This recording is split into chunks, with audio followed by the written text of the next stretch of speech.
Hər vaxtınız xeyir, kanalımıza xoş gəldiniz. Bugün kanalımızda az ərzaqla, asan üsulla çox dadlı cheesecake hazırlayacağım.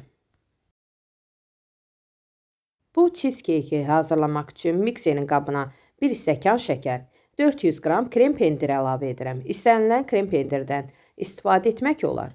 Əvvəlcə mikserlə 2-3 dəqiqə çalıram.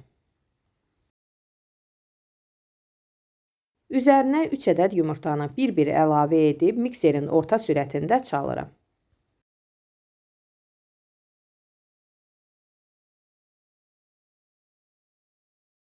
Yumurta həll olduqdan sonra 3 yemək qaşığı un əlavə edirəm. 1 qutu da qatı qaymaq əlavə edirəm. 1 dəqiqə çalıb mikseri söndürürəm. Bişirmə kağızını isladıb bürüşdürdükdən sonra listin içərisinə tam yerləşdirirəm. Qeyd edim ki, diametri 22 sm olan list götürmüşəm. Hazırladığım qarışımı əlavə edirəm. Dəzgaha 1-2 dəfə vurduqdan sonra əvvəlcədən isidilmiş 200 dərəcəlik sobada bişirirəm. Üzəri tam qızardıqda hazır olur.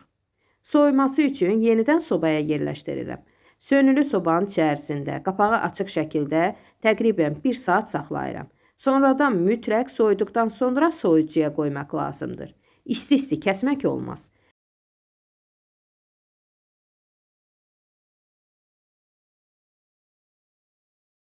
Cheesecake təqribən 4-5 saat soyucuda saxlayıram. Tam özün tutduqdan sonra kəsirəm.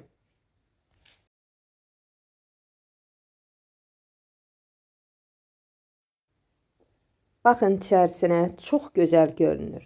Bu cür cheesecake şokolad sosu ilə və yaxud da mürəbbə suyu ilə süfrəyə verə bilərsiniz. Həqiqətən də çox ləzzətli alınıb.